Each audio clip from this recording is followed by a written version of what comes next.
membuat tentang peraturan kelas yang akan kita tuangkan dalam keyakinan kelas kita nanti ke depannya. Nah, sebagai langkah pertama untuk membuat keyakinan kelas, guru ingin tahu kira-kira peraturan apa saja yang ingin kalian terapkan di dalam kelas kita. Nah, peraturan-peraturan yang ingin kalian terapkan di kelas boleh kalian tulis di kertas post-it ini, nanti ditempelkan di depan di kolom pertama di sini. Ya, tempelkan di situ. Contoh keinginannya apa? Misal,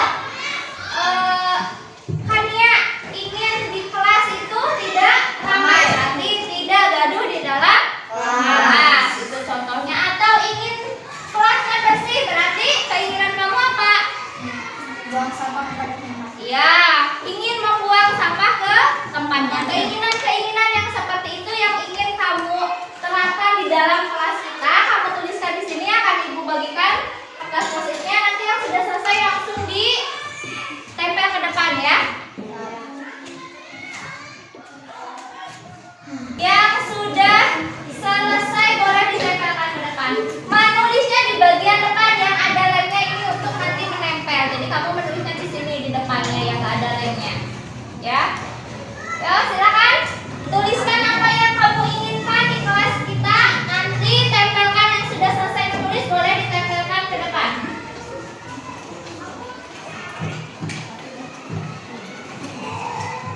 Sudah, Bu?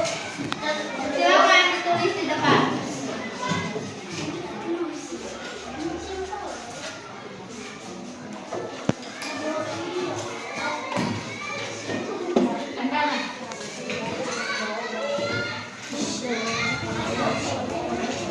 Tidak membuang semua di kolom meja.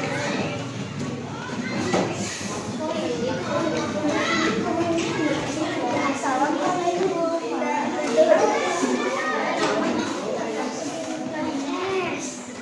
Ada belum? Kertasnya sudah ya. Siapa yang belum? Ayah Satria.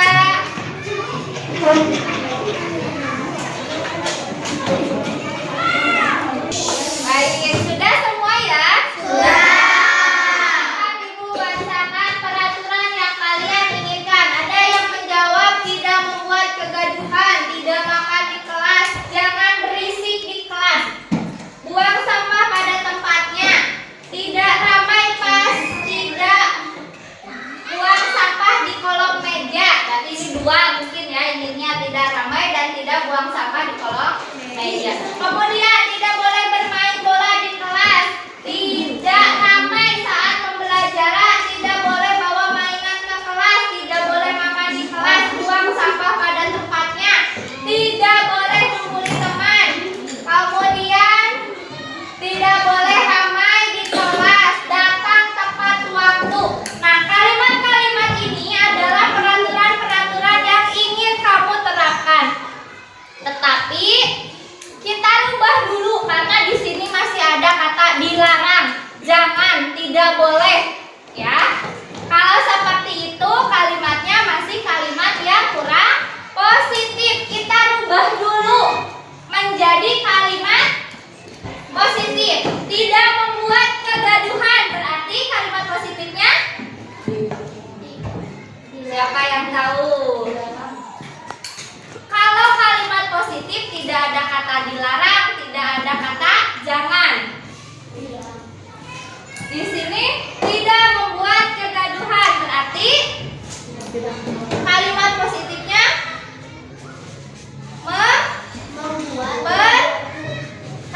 memperhatikan saat pembelajaran.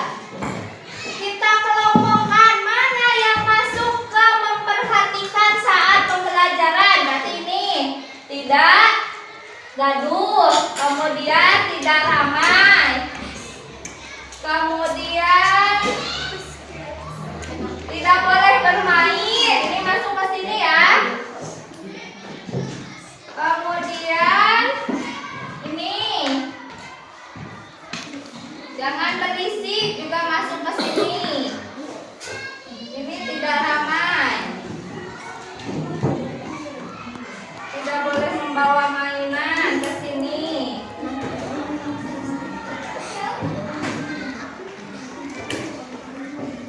Oke,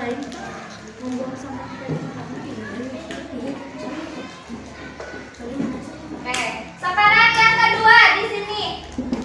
Kalimat kedua. Tidak boleh buang sampah sembarangan. Kalau kita rubah menjadi kalimat positif bagaimana? Buang sampah. Iya, pintar. Menjaga kebersihan.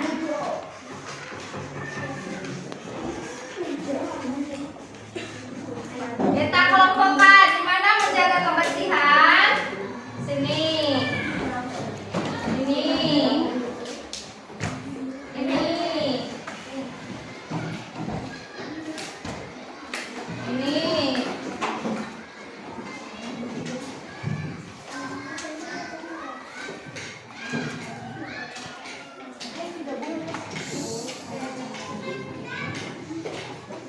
Kemudian ada lagi di sini, tidak boleh membuli teman. Berarti kalimat positifnya bagaimana?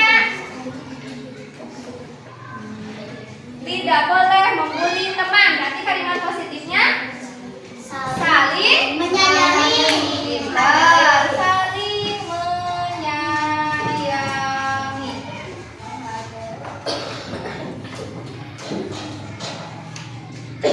Ke sini. Nah, kemudian jangan terlambat masuk kelas. Berarti kalimat positifnya apa? Datang tepat waktu.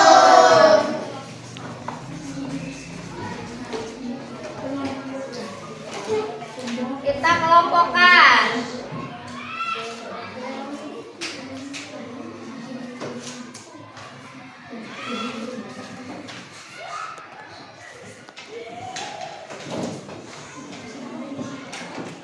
Kemudian ini ada tidak makan di kelas. Kalau di sini apa berarti? Tidak boleh makan di kelas. Berarti kalimat positifnya Disiplin. makan dan minum saat istirahat. Tidak boleh tadi, tidak boleh makan dan minum. Berarti makan dan minumnya kapan? Saat istirahat.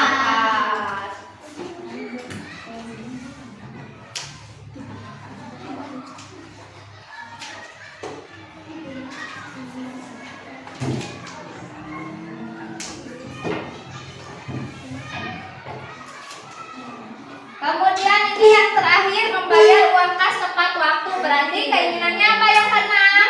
Taat aturan. Taat aturan.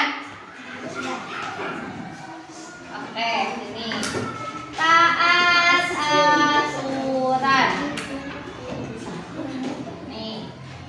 Nah, kemudian ketika kita sudah memisahkan, memilah peraturan yang kalian inginkan menjadi kalimat-kalimat positif, maka kita sekarang akan mencari nilai kebajikan dari peraturan kelas yang tadi sudah kalian buat. Berarti nilai kebajikannya, nilai kebajikan itu artinya nilai-nilai kebaikan. Dari memperhatikan saat pembelajaran, berarti nilai kebajikannya apa? Apa coba? Nilai kebajikannya apa? Memperhatikan saat pembelajaran. Disiplin. Kita masukkan. Disiplin. Kemudian yang kedua, menjaga kebersihan. Berarti nilai kebajikan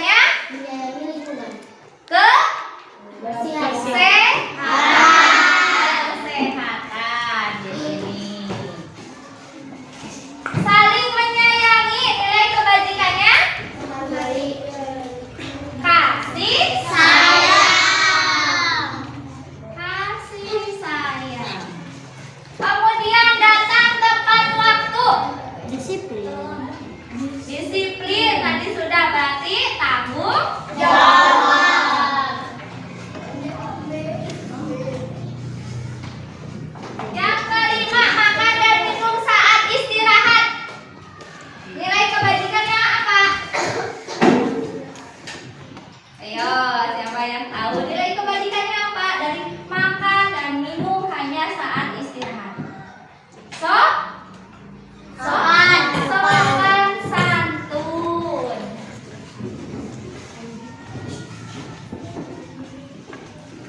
Yang keenam, taat aturan berarti nilai kebalikannya disiplin, boleh. Patuh juga Boleh. patuh. Ada lagi yang mau menambahkan kira-kira nilai kebalikan apalagi selain disiplin, selain kesehatan, kasih sayang, tanggung jawab, sopan santun dan patuh? Siapa yang mau menjawab? Yang mau menambahkan apa? Ingat pada diri kita sendiri apa yang ingin kita tuju. Ayo, siapa yang mau menjawab?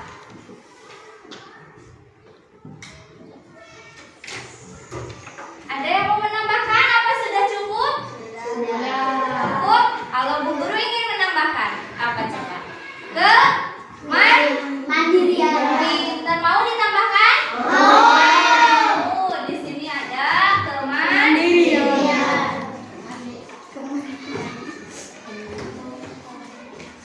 cukup 7 nilai kebajikan saja? Cukup. Nah, ketika kita sudah tahu nilai-nilai kebajikan yang akan kita wujudkan di dalam kelas, maka sekarang kita akan identifikasi perilakunya yang tampak. Kalau tampak berarti apa? Terlihat oleh mata. Kalau dikatakan tampak berarti terlihat oleh mata. Dari nilai kebajikan ini yang kalian inginkan ketika tampak atau terlihat yang mana? Makan dan minum sehat. Yang mana? Makan dan Berarti minum di kelas. ya di sini makan dan minum saat Istirahat. istirahat. Apalagi Menjaga kebersihan. menjaga kebersihan.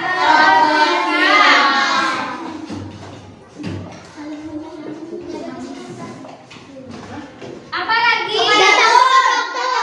dalam tempat waktu. Memperhatikan sopan santun. Yang terlihat Memperhatikan apa? saat pembelajaran. Memperhatikan saat pembelajaran. Ini yang tampak. Kemudian sekarang yang terasa. Kalau terasa berarti dirasakan apa? Saling sayang. Iya, yang pertama saling menyayangi. Apalagi? Kemandirian. Saling menghormati. Tadi ada kan saling menghormati? Apa lagi?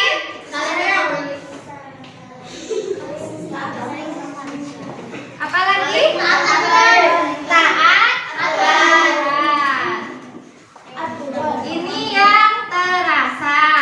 Kemudian yang terakhir adalah yang terdengar.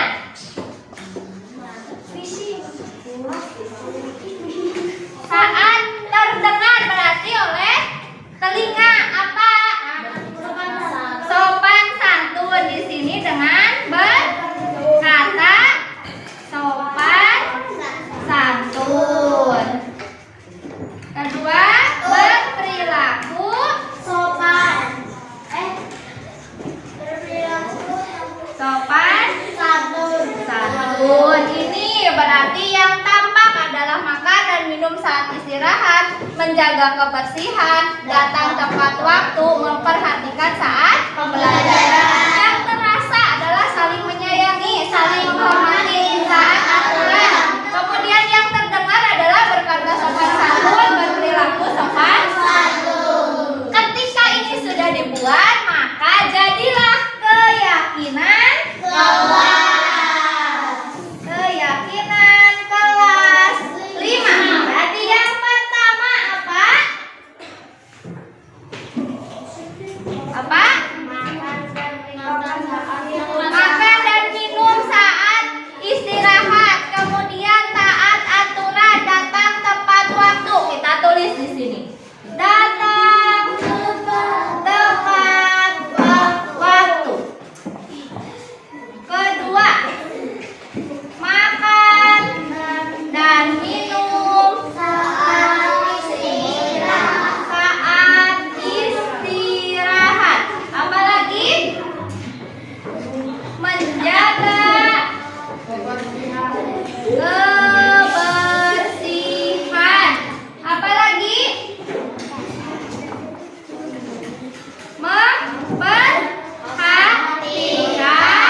Setuju semuanya?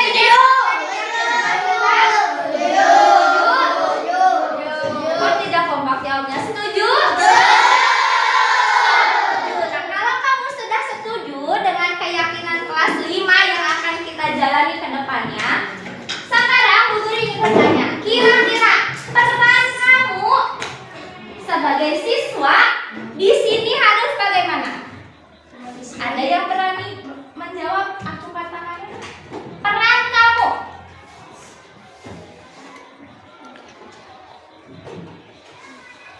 Kalau bingung berarti peran Bu Guru. Aku perannya apa ya? Bu Guru perannya apa di sini? Bu Guru ingin tanya, apa peran kamu semua? Ada yang berani menjawab? Silakan Devina. Belajar. Peranku. Yang pertama, belajar. Ada lagi? Apa mana? Menaati peraturan dan keyakinan kelas. Menaati peraturan dan keyakinan kelas.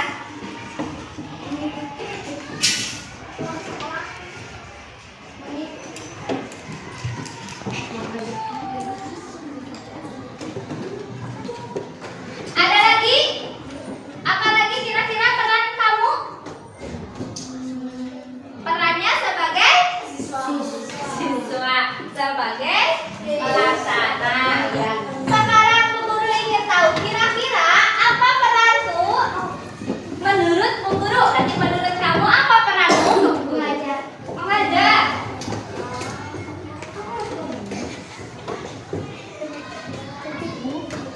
Apalagi yang kedua peran Bu Guru, ada yang tahu? Perannya menjadi apa? Guru. Menjadi guru. Nanti kita sudah mengajar. Berarti yang lain sebagai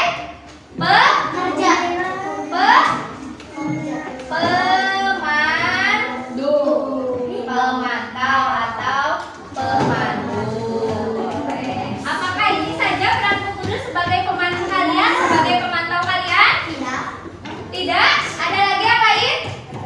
Apa coba? Sebagai apanya buat kamu? Sebagai orang tua di sekolah. Sebagai Orang tua di sekolah. Wah, ya. Ada lagi? Guru sebagai apanya kamu? Sebagai teman kamu juga. Bu Guru juga jadi sebagai teman. Nah, sudah tahu peran kamu, sudah tahu peran Bu Guru. Kira-kira kita siap menjalankan keyakinan kelas kita? Siap. Yakin siap? Siap. Siap benar? Siap. Setuju semuanya? Setuju. Setuju. Kalau setuju, keyakinan kelas kita sudah dibuat, berarti tinggal kita melaksanakan keyakinan kelas kita dengan Baik. bertanggung jawab. Selamat pagi semuanya. Pagi. Selamat pagi. Dan berarti walaupun sudah siang masih tetap bersemangat. Keyakinan kelas kita sudah selesai kita buat. Sekarang ada yang mau bertanya? Tidak. Kalau tidak ada kalian boleh istirahat. Assalamualaikum warahmatullahi wabarakatuh. Waalaikumsalam warahmatullahi wabarakatuh. Boleh istirahat.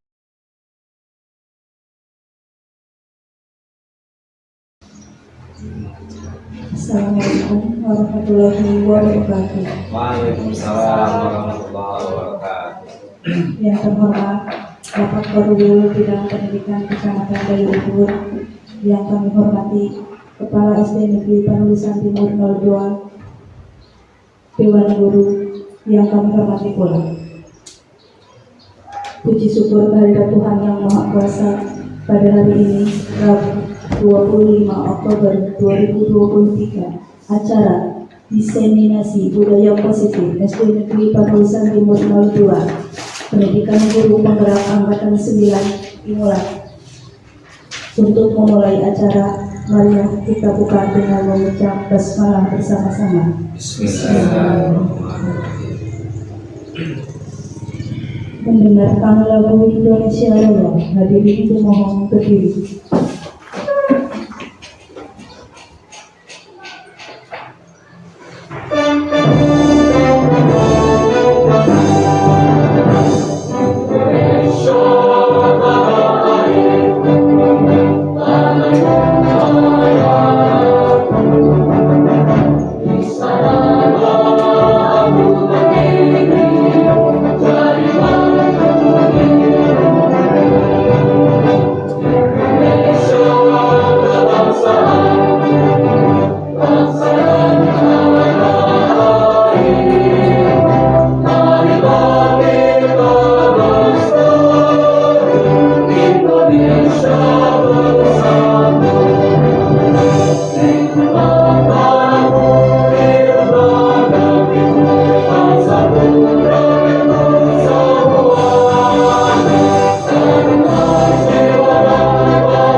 Hadirin silakan duduk kembali.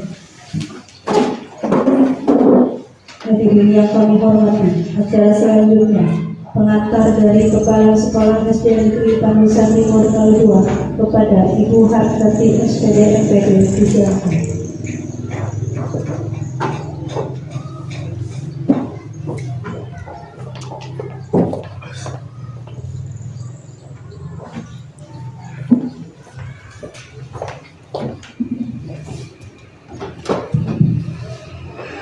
Bismillahirrahmanirrahim. Assalamualaikum warahmatullahi wabarakatuh. Waalaikumsalam Yang warahmatullahi saya hormati Bapak Kaduliti Kecamatan Leluhur, juga sebagai pengawas di Forum Studi Kecamatan Leluhur. Yang berbahagia Ibu Rita Septiani SPD sebagai CGP Angkatan 9. Yang saya hormati rekan-rekan guru SD Negeri Tanusan Timur Kal 2. Bismillah, alhamdulillah, puji syukur senantiasa kita panjatkan kehadirat Allah Subhanahu wa Ta'ala, karena pada kesempatan kali ini kita bisa berkumpul untuk menyimak, mendengarkan diseminasi budaya positif dari rekan kita Ibu Rita Septiani SPD. Shalawat serta salam semoga tercurah limpahkan kepada junjungan kita Nabi Agung Nabi Muhammad SAW, kepada keluarganya, tabi'in-tabi'innya. Semoga di yaumil akhir kita sebagai umatnya mendapat syafaat dari beliau. Amin. Allahumma amin. Saya ucapkan selamat datang kepada Bapak Kaduliti Kecamatan Leluhur karena telah memenuhi undangan kami, dan semoga dorongan dari Bapak senantiasa menjadi motivasi bagi kami semua, khususnya bagi CGP di SD kami, yaitu Ibu Rita Septiani SPD. Kemudian kepada rekan-rekan guru, semoga dalam menyimak diseminasi nanti kita bisa menyimak ya, sebagai yang diungkapkan nanti oleh berita, kita mendapat mengambil hikmah dari semua itu, kita ambil sisi positifnya. Saya ucapkan selamat kepada Ibu Rita Septiani SPD sebagai CGP Angkatan 9 yang sudah ketiga kalinya kami mengikut serta melaksanakan kegiatan yang sekarang untuk diseminasi budaya positif. Semoga apa yang disampaikan nanti menjadi motivasi bagi kita semua untuk tergerak menjadi guru hebat, yaitu menjadi guru penggerak. Kemudian saya sampaikan juga selamat kepada Ibu Rita karena beberapa waktu ya tinggal beberapa waktu lagi untuk ke arah kelulusan ya. Semoga dalam langkah demi langkah ya yang sudah dilalui pada akhirnya dapat lulus dengan nilai yang baik atau dapat menjadi motivasi bagi guru SD Negeri Panulisan Timur 02, khususnya umumnya bagi guru di wilayah Kecamatan Leluhur. Mungkin itu jadi yang dapat saya sampaikan. Intinya saya sebagai Kepala SD Negeri Panulisan Timur 02 merasa terkesan ya dan merasa ikut bangga. Semoga guru-guru nanti untuk angkatan 10, karena ada 3 orang guru yang ikut Pak untuk mendaftar, dan semoga nanti mendapat lolos semua di angkatan 10. Itu yang dapat saya sampaikan. Kurang lebihnya mohon maaf. Wassalamualaikum warahmatullahi wabarakatuh. Waalaikumsalam warahmatullahi Hadirin yang berbahagia, acara selanjutnya sambutan Kode Bidang Pendidikan Kecamatan Leluhur sekaligus membuka acara diseminasi. Yang terhormat Bapak Kusmiarto SPD, disiapkan.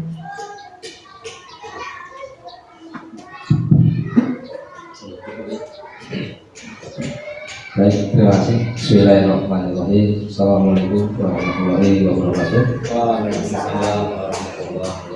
Ya, saya hormati Ibu Kepala SD Negeri Panulisan Timur 02. Ya, saya hormati Ibu Rita Siani yang SGD, yang saya hormati dan yang saya banggakan Bapak Ibu Guru dari Panulisan Timur 02. Pertama-tama dan yang pertama, mari kita panjatkan puja dan puji syukur Subhanallah Ta'ala karena dengan ridhonya sehingga bisa berkumpul di ruangan ini dalam acara diseminasi budaya positif dalam rangka SD Negeri Panulisan Timur 02 yang mana di Ibu Rita Septiani ya, bahasanya agak susah. Ya, tadi saya menyampaikan sudah modern ini orang tuanya, kelahiran tahun berapa begitu ya. Iya. Baik Bapak Ibu, yang pertama saya sampaikan selamat atas terlaksananya diseminasi ini.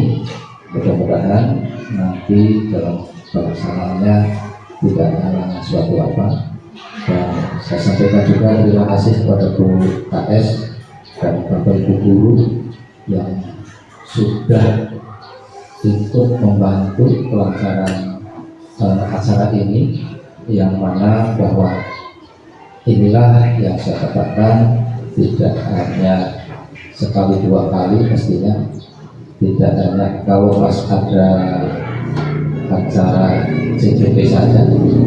Yang saya harapkan ke depan ketika ada sesuatu permasalahan itu bisa di di seperti ini kan. Jadi nanti kita akan selalu mengupdate pengetahuan dan sebagainya.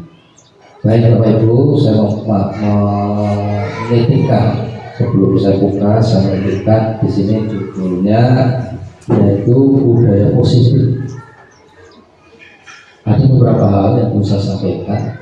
Budaya positif kita singkat saja karena saya juga kebetulan jam 9 harus sudah di Karangpucuk. Kebetulan hari ini ada undangan untuk persiapan PKKS dan pembahasan berkaitan dengan aplikasi dan sebagainya, yang karena waktunya memang sudah bertabrakan dengan kegiatan yang hari ini. Nanti sekaligus sebelumnya saya mohon maaf, mungkin saya tidak kepinginnya, saya ingin sampai selesai ya. Kalau sampai selesai kan saya tahu dari tahapan ke tahapan. Tapi saya percaya di sini ada Bu KS, nanti bisa untuk sampai ke evaluasinya, ya Bu ya. Saya mau nanti ada, karena apa?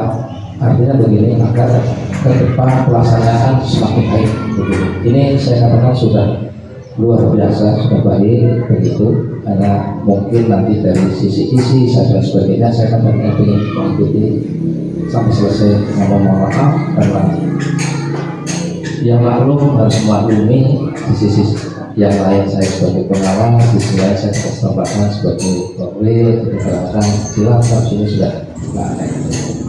Baik Bapak Ibu, sedikit karena ini judulnya budaya malu, saya sudah yakin dan sudah membuktikan di sini budaya malunya sudah ya kalau 100% belum lah ya, kita karena manusia ibaratnya tidak ada yang sempurna itu ya, tapi minimal saya apa yang saya sampaikan sudah misalkan budaya yang pertama malu datang terlambat. Bapak Ibu di sini sudah kasih berangkatnya dan saya lihat walaupun spontanitas sampai pagi jam 7 kurang sudah saya mengatur dan sebagainya, dan malu intinya malu lah.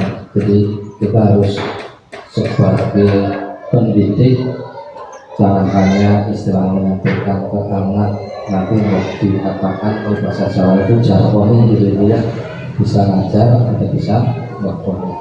Jadi sekali lagi, misalkan malu tidak ikut upacara, nah ini saya mengharapkan tidak hanya malu berangkat siang begitu ya, malu terlambat, tapi ya malu ikut upacara. Tambah lagi, ada lagi malu kalau tidak menjaga kebersihan. Nah, tidak hanya tugasnya Pak Tom, mohon maaf di sini gitu ya, berkaitan dengan kebersihan dan sebagainya. Ini tanggung jawab kita semuanya, tidak hanya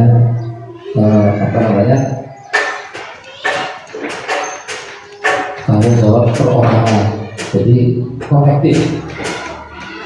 Semua tanggung jawab itu adalah tanggung jawab kolektif. Namanya nanti akan keluar itu SD Negeri Bangsa Timur 02 seperti itu. Dan sampaikan juga kepada anak-anak juga jangan sampai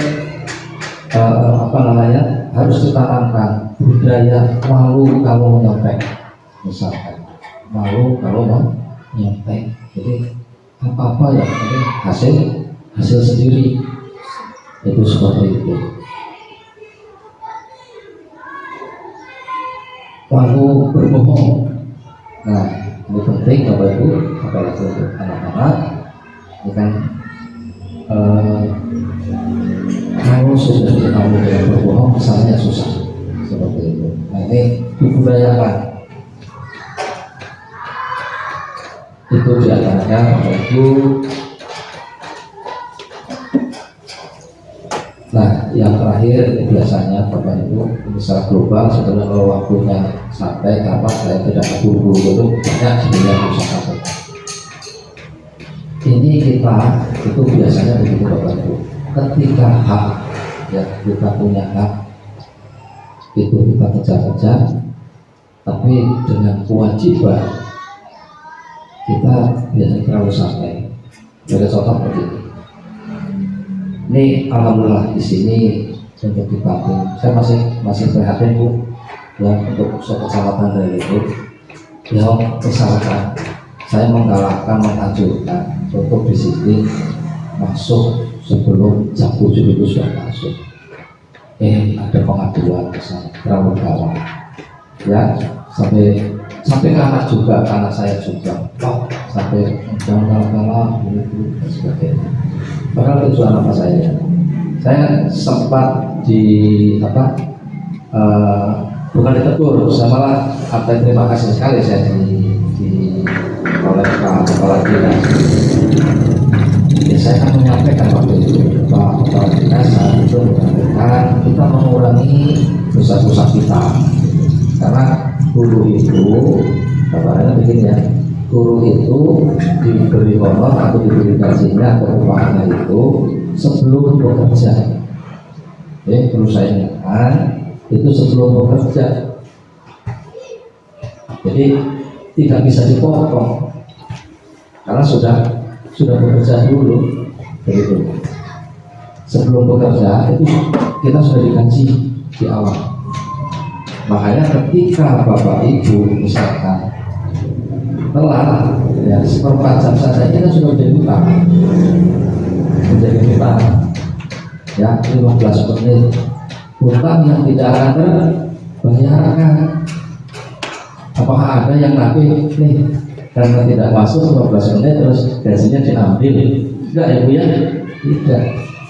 Nah ini makanya untuk meminimalisir seperti itu.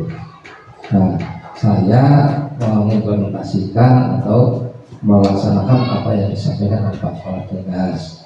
Tapi tidak apa-apa saya dilaporkan begitu, saya dapat poin karena berarti saya bekerja seperti itu.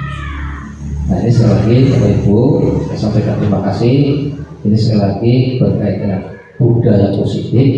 Mari kita dan saya percaya untuk SD Panusan Timur 02 saya katakan sudah berkaitan dengan kedisiplinan saya katakan termasuk yang lainnya. Saya mengharapkan nanti sebagai sampel ya saya nggak salah termasuk sekarang untuk tahun ini SD Panusan 2 itu untuk sampel yang 5 hari kerja ternyata tidak ada masalah. Mudah-mudahan ini sebagai nantinya tertular ke SD yang lain. Nah sampai hari ini saya masih alhamdulillah dan terima kasih tidak ada suara apapun yang negatif untuk bahwa alhamdulillahnya saya dapat. Jangan dikira saya nggak ngobrol-ngobrol sama wali murid di sini nih. Ini saya selalu ngobrol. Ya saya sampaikan terima kasih bahwa mau dipertahankan karena semuanya saja termasuk guru KS-nya dipertahankan dan syukur bisa dipertahankan. Dan saya sampaikan selama datang ya Pak Guru Olahraga yang baru ya Pak Guru Olahraga yang baru ini SD asli sini ya asli sini dan murid di sini ya dulunya kalau nggak salah ya saya bersama ini sekolah kadernya awal mater Mas Konas tolong SD ini sudah mulai beranjak berprestasi. Tolong setelah ada Mas Konas akan lebih berprestasi lagi, lebih banyak lagi yang diraihnya itu dan mohon untuk segera menyesuaikan itu pengantar dari saya. Dan baiklah Bapak Ibu dengan mengucap Bismillahirrahmanirrahim maka acara diseminasi budaya positif SD Negeri 0102 saya nyatakan dibuka.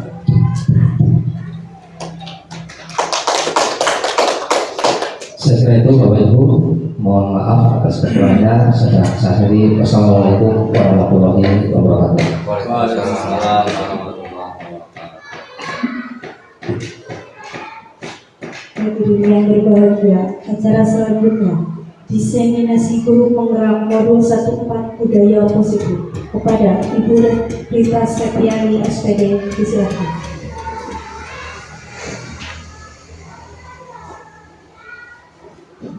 Sampai jangan tegang ya.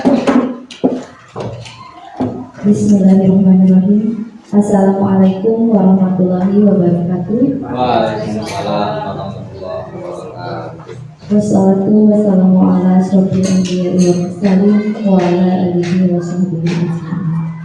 Yang terhormat Ibu Kepala SD Negeri Panusan Timur 02, yang terhormat Bapak Koordinator Kecamatan Daya Luhur, kemudian yang saya hormati Bapak Ibu Guru SD Negeri Panusan Timur yang alhamdulillah pada hari ini bisa mengikuti kegiatan diseminasi budaya positif yang merupakan rangkaian dari kegiatan guru penggerak bangsa. Bapak Ibu yang saya hormati, sebelum saya menyampaikan tentang apa itu budaya positif, pertama-tama saya ucapkan Terima kasih atas luang waktunya Bapak Ibu, serta terutama untuk Bapak Korwil dan Ibu Kepala yang sudah bisa mengikuti kegiatan ini.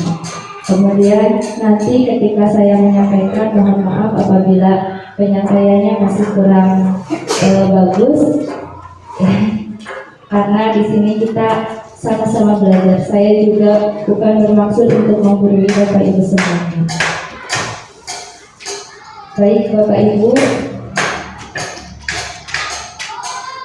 diseminasi budaya positif di SD Negeri Pamilisan Timur 02 ini merupakan rangkaian dari kegiatan guru penggerak yang saya ikuti, dan ini merupakan aksi nyata di modul 1.4 untuk budaya positif. Nah, pada kegiatan aksi nyata ini kami guru penggerak angkatan 9 dari Kabupaten Cilacap yang merupakan bagian dari BPBP Provinsi Jawa Tengah dianjurkan untuk memberikan praktik baik, kemudian memberikan sedikit pengalaman kami dan pemahaman kami tentang modul 1.4 yang kami pelajari. Ya. Saya guru penggerak angkatan 9 ini, Rita Septiani ya, sudah Bapak Ibu kenal semuanya, yang berasal dari SD Pamilisan Timur 02, Kecamatan Daya Luhur, Kabupaten Cilacap. Nah, latar belakang saya melakukan kegiatan diseminasi budaya positif ini, yang pertama karena dalam kegiatan pelatihan guru penggerak kita diharuskan untuk melakukan pengimbasan atas materi yang didapat kepada rekan sejawat. Kemudian yang kedua, karena guru dan kepala sekolah juga masih belum paham tentang posisi kontrol yang harus dilaksanakan dalam menyelesaikan suatu permasalahan. Kemudian yang ketiga, belum adanya kesadaran warga sekolah pada budaya positif. Nah, kita masih kadang memiliki miskonsepsi tentang budaya-budaya positif ini. Maka disinilah peran kami sebagai guru penggerak untuk melakukan pengimbasan materi yang kami dapat selama pelatihan guru penggerak, terutama untuk modul 1.4 budaya positif. Nah, tujuan dari diseminasi ini adalah yang pertama, untuk memenuhi tugas saya pribadi dalam program kegiatan pelatihan guru penggerak angkatan 9 di Kabupaten Cilacap yang merupakan bagian dari BPGP Provinsi Jawa Tengah, modul 1.4 tentang budaya positif. Kemudian yang kedua, tujuannya adalah menyebarkan pemahaman tentang budaya positif kepada kepala sekolah dan rekan guru. Itu tujuan kita pada hari ini. Nah, pada hari ini yang akan kita pelajari di budaya positif adalah yang pertama, perubahan paradigma belajar. Kemudian disiplin positif. Yang ketiga, nilai-nilai kebajikan. Kemudian yang keempat, motivasi perilaku manusia. Yang kelima, kebutuhan dasar manusia. Yang keenam, posisi kontrol guru di sekolah. Kemudian keyakinan kelas yang ketujuh, dan yang terakhir adalah segitiga restitusi. Baik Bapak Ibu, sebelum saya mulai, izinkan saya mohon maaf untuk mengajak Bapak Ibu bertepuk dulu sebentar supaya agak rileks ya. Mohon Bapak Ibu berdiri.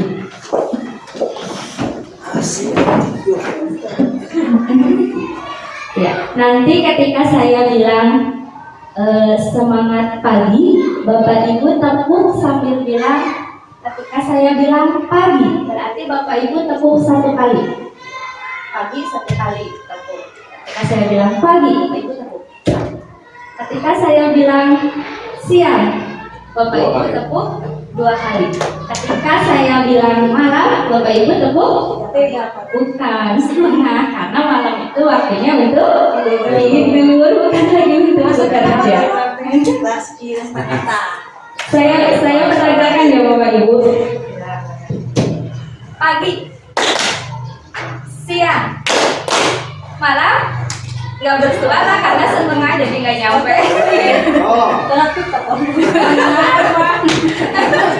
Seperti itu ya Bapak Ibu.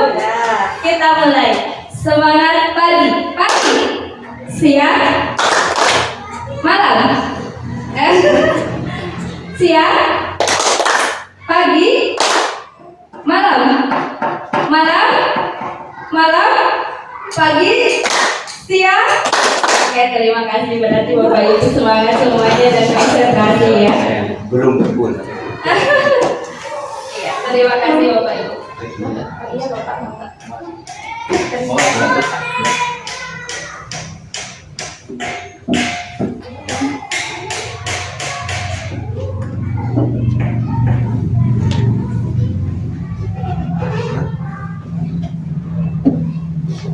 Cek.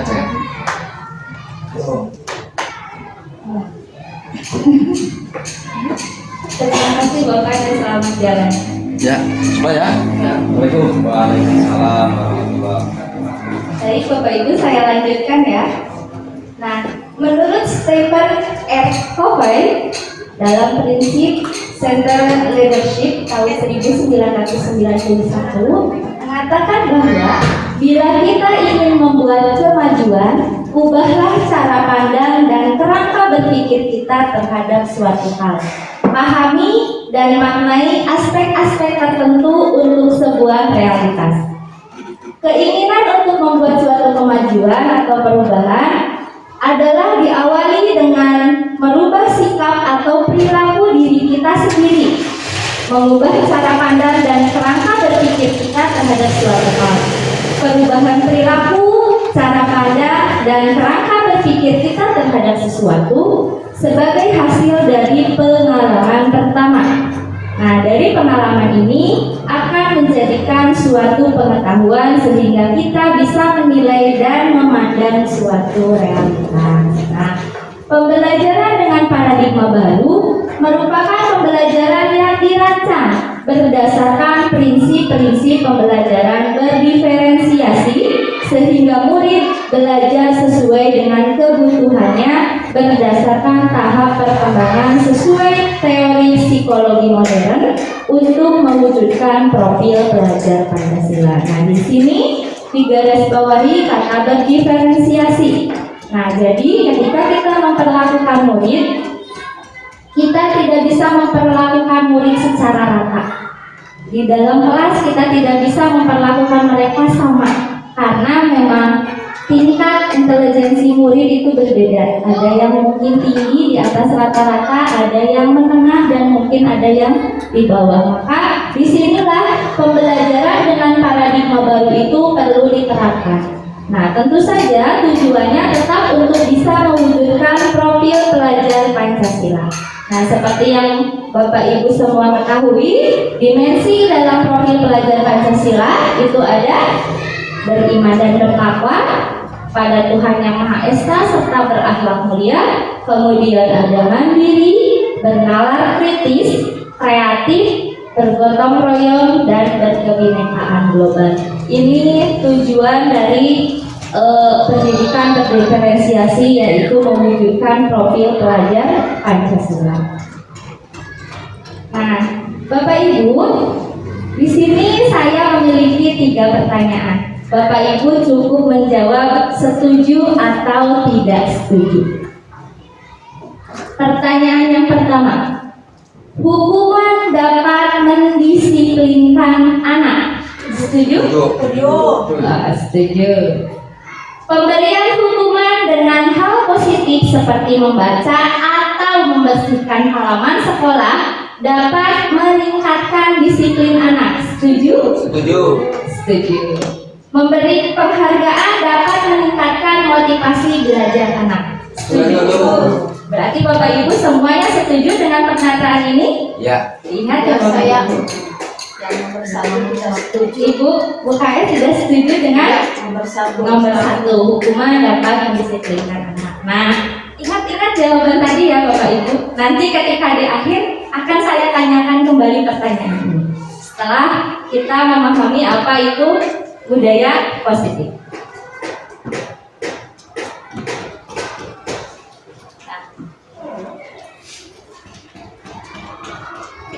Selama ini kita selalu berilusi. Itu menurut teori teori kontrol Dr. William Besser. Ilusi kita. Yang pertama, bahwa guru itu mengontrol murid. Kemudian yang kedua, semua penguatan positif, efektif dan bermanfaat. Ilusi yang ketiga, bahwa kritik akan membuat orang merasa bersalah namun dapat menguatkan karakter. Yang keempat, bahwa orang dewasa memiliki hak untuk memaksa. Ini teori dan ilusi yang selama ini kita terapkan. Ternyata ilusi ini merupakan salah satu miskonsepsi ya Bapak Ibu. Ini pemahaman yang harus kita perbaiki melalui pembelajaran paradigma baru ini. Nah, menurut perubahan paradigma stimulus respon dalam teori kontrol atau teori pilihan, siapa sesungguhnya yang memiliki teori kontrol? Nah, dalam stimulus respon, kita akan mencoba mengubah orang agar berpandangan sama dengan kita. Kemudian, perilaku buruk dilihat sebagai suatu kesalahan.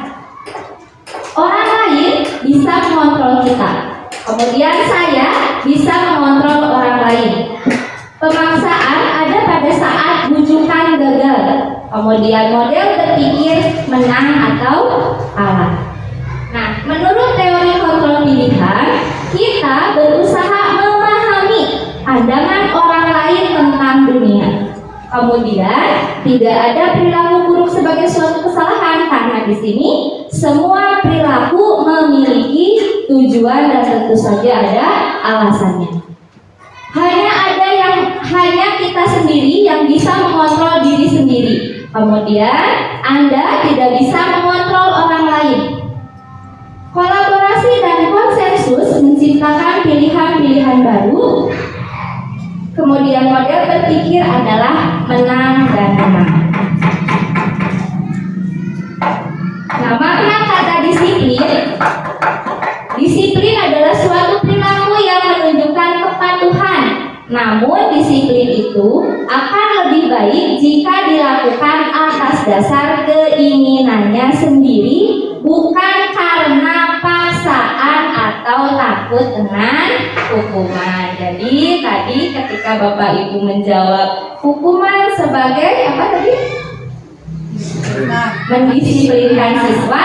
Menurut makna disiplin di sini berarti kita sudah salah, karena ternyata disiplin itu harus tumbuh dari dirinya sendiri, bukan karena paksaan atau takut dengan hukuman. Pada dasarnya disiplin bisa dilatih karena disiplin merupakan pengendalian diri yang bisa membedakan mana yang baik dan mana yang buruk. Dalam berdisiplin harus memiliki motivasi dari dalam dirinya, bukan ekstrinsik atau unsur paksaan dari luar, sehingga memiliki disiplin diri yang kuat dan bisa berperilaku yang mengacu pada nilai-nilai kebijakan universal. Nah, disiplin positif di sini adalah pendekatan disiplin yang mengajarkan tanggung jawab kepada anak dan mengembangkan kesadaran diri berdasarkan nilai-nilai kebajikan. Disiplin positif lebih fokus kepada disiplin diri untuk mengontrol diri dalam melakukan suatu tindakan. Tujuannya membuat murid menyadari dan memahami berdasarkan motivasi diri, bukan akibat paksaan, pujian, atau hukuman. Nah, sudah 2 pertanyaan berarti terjawab ya. Nah, kemudian nilai-nilai kebijakan universal itu apa? Nah, nilai-nilai kebajikan yang diterapkan dalam nilai kebijakan universal adalah nilai yang disepakati bersama, lepas dari suku bangsa, agama, bahasa, maupun latar belakangnya. Contoh nilai kebajikan institusi atau organisasi. Yang pertama tadi ada di profil pelajar Pancasila, yaitu apa Bapak Ibu? Beriman, bertakwa kepada Tuhan Yang Maha Esa, dan berakhlak mulia. Kemudian mandiri, bergotong royong, berkebinekaan global, bernalar kritis, dan kreatif. Ya. Nah, menurut Igopri Mental Years Program, nilai-nilai kebajikan institusi atau organisasi itu ada toleransi, ada rasa hormat, kemudian ada integritas, mandiri, menghargai, antusias, empati, keingintahuan, kreativitas, kerjasama, percaya diri, dan komitmen. Kemudian dari segi keterampilan hidup atau life skill, nilai kebajikan institusi atau organisasi yang pertama harus dapat dipercaya, kemudian lurus hati sebagai pendengar yang aktif, tidak merendahkan orang lain dan memberikan yang terbaik dari dalam diri kita sendiri, gitu ya Bapak Ibu. Kemudian, nah, motivasi perilaku manusia. Kita tadi dikatakan bahwa memiliki sesuatu, melakukan sesuatu itu karena ada motivasinya. Menurut Dian Gosen dalam bukunya Restructuring School Discipline menyatakan ada 3 motivasi perilaku manusia. Yang pertama, untuk menghindari ketidaknyamanan atau hukuman. Yang kedua, untuk mendapatkan imbalan atau pujian dari orang lain.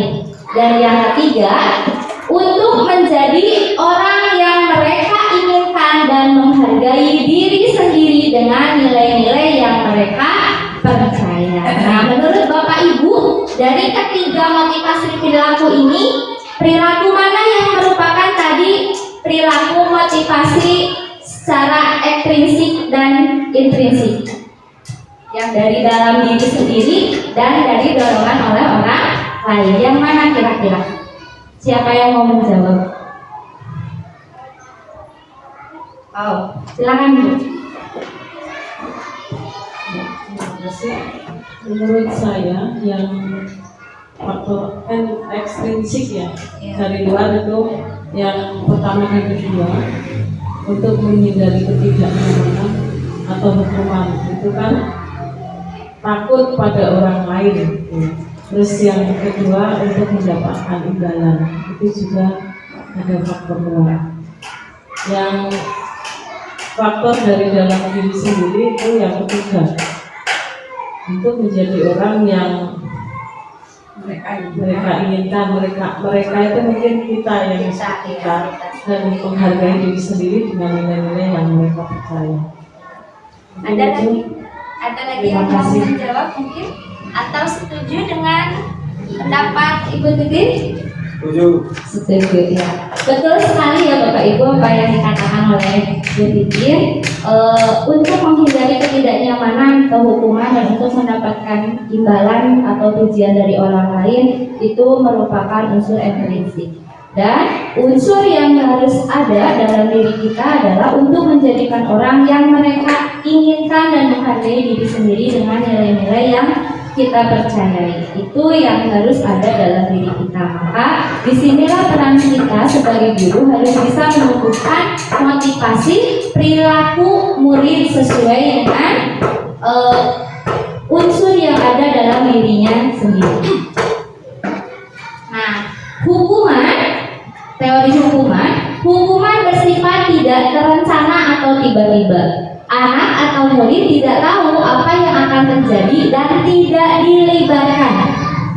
Hukuman bersifat satu arah dari pihak guru yang memberikan dan murid hanya menerima suatu hukuman tanpa melalui suatu kesepakatan atau pengarahan dari pihak guru, baik sebelum atau sesudahnya. Kemudian hukuman yang diberikan biasanya berupa hukuman fisik maupun psikis, atau murid atau anak juga disakiti oleh suatu perbuatan atau bahkan kata-kata. Ini adalah hukuman. Kemudian konsekuensi sudah terencana atau sudah disepakati. sudah dibahas dan disetujui oleh murid dan guru. Umumnya, bentuk konsekuensi dibuat oleh pihak guru atau sekolah dan murid sudah mengetahui sebelumnya konsekuensi yang akan diterima bila ada pelanggaran. Pada konsekuensi, murid tetap dibuat tidak nyaman untuk jangka waktu pendek. Nah, konsekuensi biasanya diberikan berdasarkan suatu data yang umumnya dapat diukur. Misalnya, setelah 3 kali tugasnya tidak diselesaikan pada batas waktu yang diberikan, atau murid melakukan kegiatan di luar kegiatan pembelajaran, misalkan ngobrol ketika pembelajaran atau 3 kali tidak mengerjakan tugas, mereka sudah tahu konsekuensi apa yang akan mereka dapatkan. Itu adalah jenis konsekuensi, berbeda dengan tadi hukuman. Bentuk-bentuk dari program kebajikan dalam memberikan apresiasi atau pengakuan perlu diingat beberapa hal. Yang pertama, kita memberi pengakuan secara khusus, kemudian memberi pengakuan secara pribadi, memberi pengakuan kepada semua murid bergantian, memberikan pengakuan secara konsisten dan fokus pada proses. Nah, di sini ada contoh pengakuan atau apresiasi kebajikan. Di pembuka, misalkan kita mengatakan, kemarin saya perhatikan. Nilai kebajikannya adalah rasa empatimu besar sekali. Situasinya saat menolong murid baru di kelas kita. Nah, itu sudah penggabungan dari nilai kebajikan. Kemudian saya menghargai.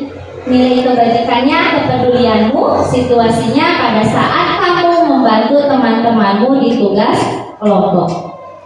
Kemudian untuk pembukanya, misal terima kasih untuk rasa tanggung jawabmu. Rasa tanggung jawabmu ini adalah nilai kebajikan. Kemudian situasinya pada saat kamu memungut kertas-kertas yang berserakan di lantai. Nah, kira-kira Bapak Ibu, kalau kita memberikan pengakuan atau apresiasi seperti ini, siswa akan merasa senang atau tertekan? Siswa akan merasa senang atau tertekan kalau kita memberikan pengakuan atau apresiasi kebajikan seperti ini? Senang. Iya, tentu akan merasa senang. Nah, perbedaan di sini ada perbedaan hukuman dan konsekuensi. Tadi berdasarkan ciri-ciri pengertian hukuman dan konsekuensi, di sini ada perbedaannya. Hukuman adalah sesuatu yang menyakitkan dan harus terjadi. Hukuman juga membuat anak sakit, baik itu fisik maupun hati, dalam jangka waktu yang lama dan jangka waktu yang pendek. Kemudian anak membenci kedisiplinan yang merupakan paksaan stimulus dan tanggapan. Kemudian mendorong anak menyakiti diri sendiri.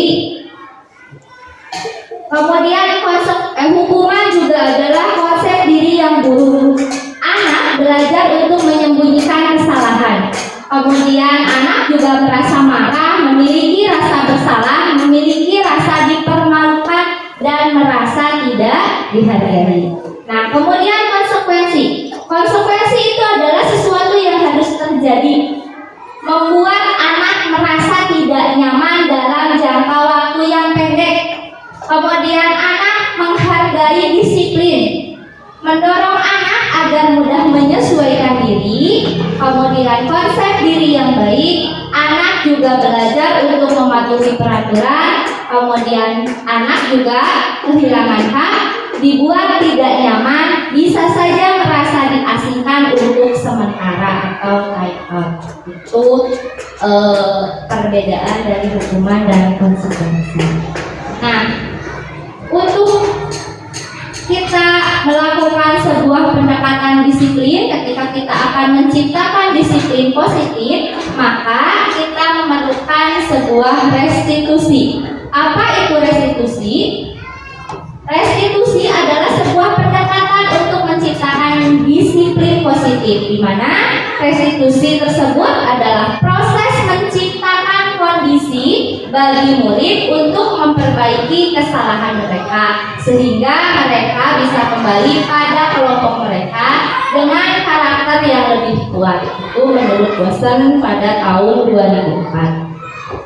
Nah, selain itu, restitusi juga adalah proses kolaboratif yang mengajarkan murid untuk mencari solusi untuk masalah dan membantu murid berpikir tentang orang seperti apa yang mereka inginkan dan bagaimana mereka harus memperlakukan orang lain. Itu menurut Cholsong Gosen tahun 1996. Nah, dari ketiga jenis tadi ada hukuman, konsekuensi, kemudian restitusi, maka ternyata ketika kita memberikan hukuman terhadap anak, kita bisa membuat identitas anak gagal.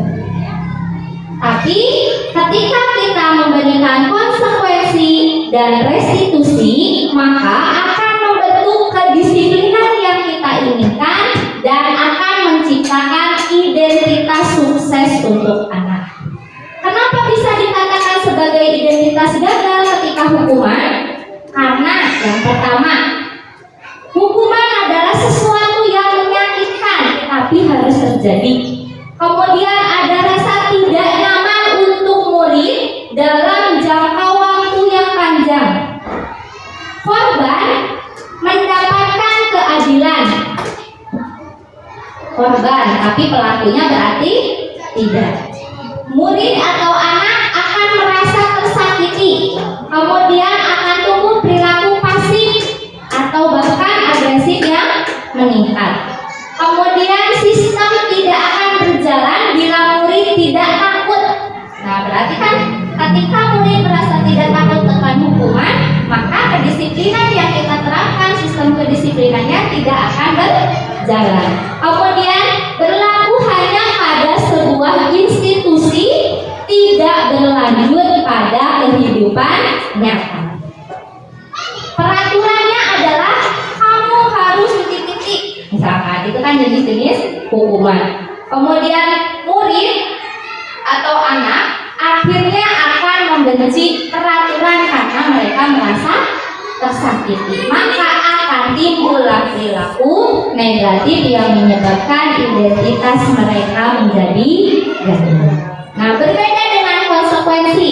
Konsekuensi adalah sesuatu yang harus terjadi. Memang memberikan rasa tidak nyaman untuk murid, tapi hanya dalam jangka waktu pendek. Kemudian di sini korban bisa saja diabaikan karena sama-sama sudah tahu konsekuensinya, baik itu yang pelaku maupun korban. Kemudian murid atau anak dibuat tidak nyaman.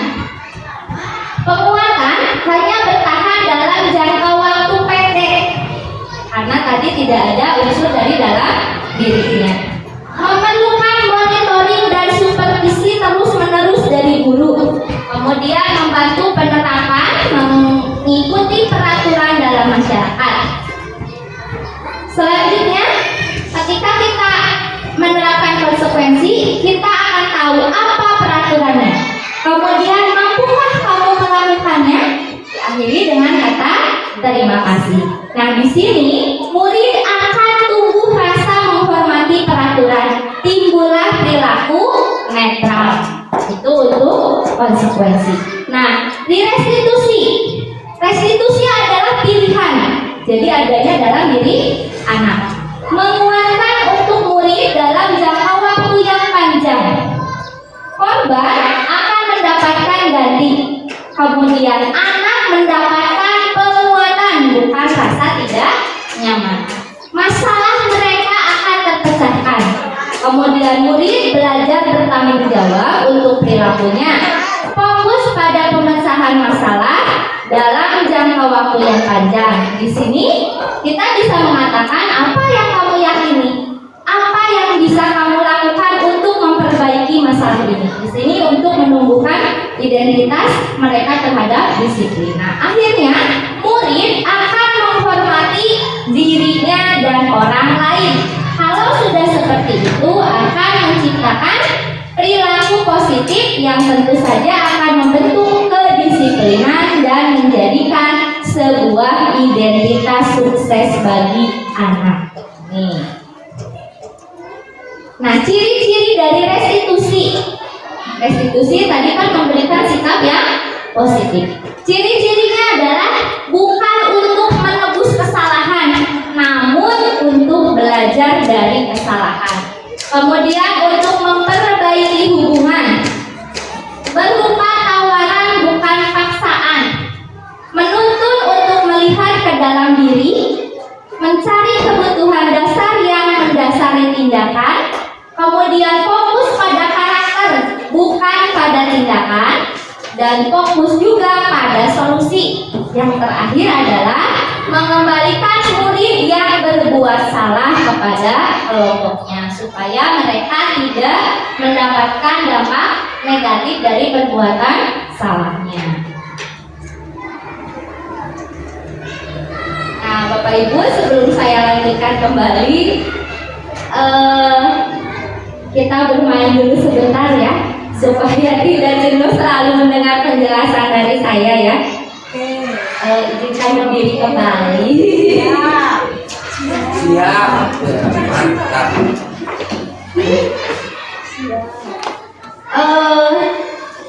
Kita akan bermain dengan konsentrasi. Games kita kali ini adalah konsentrasi. Kata kuncinya adalah konsentrasi. Nah, baik. Bapak Ibu, angkat tangannya ke atas. Angkat tangannya ke depan. Kemudian turunkan ke bawah. Sekali lagi, angkat tangannya ke atas, ke depan, turun ke bawah. Oke, sudah ya? Paham ya? Bapak Ibu, angkat tangannya ke atas. Bapak Ibu, angkat tangannya ke depan, ke bawah, ke atas, bawah, depan. Oke. Sekali lagi, angkat tangannya ke atas, ke bawah, ke depan, ke depan, ke bawah, ke atas, pegang dagu. Mana dagunya? Jadi pegang kepala. Berarti belum konsentrasi ya. Sekali lagi berarti. Mana dagunya? Dari sini ya. Sekali lagi. Angkat tangannya ke atas, ke depan, ke bawah, ke atas, bawah, depan. Silakan duduk. Ya, ada yang salah ya kalau silakan duduk. Baik, kita lanjutkan ya Bapak Ibu.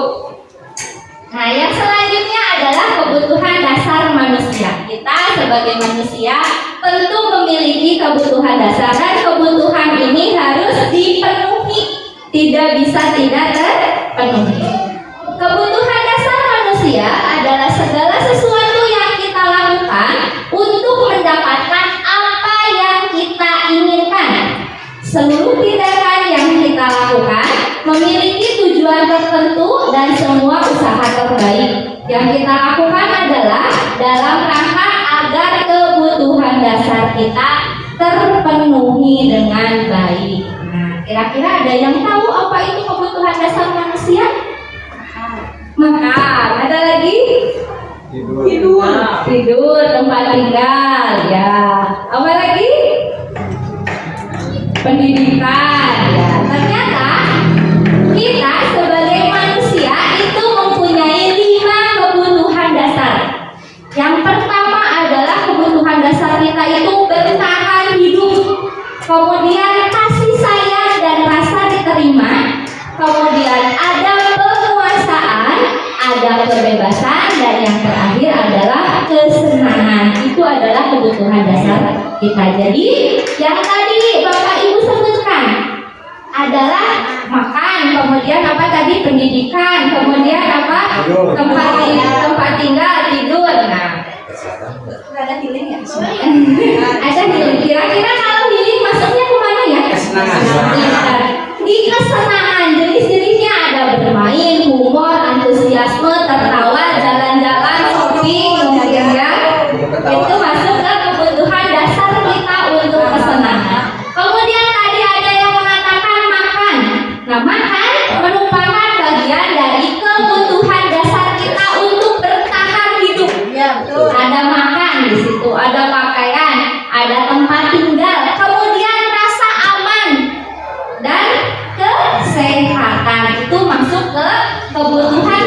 dasar kita untuk bertahan hidup. Kemudian di kebutuhan dasar kasih sayang dan rasa diterima, yaitu rasa diterima, dipedulikan, berbagi, ada kerjasama, kemudian menjadi bagian dalam kelompok. Untuk kebutuhan dasar penguasaan, ada harga diri, ada keinginan untuk dianggap, untuk memimpin, untuk berprestasi, dan untuk diakui. Nah, di kebebasan ini, di kebutuhan dasar kita, kebebasan, kita memiliki rasa mandiri, kemudian bisa menentukan pilihan kita sendiri.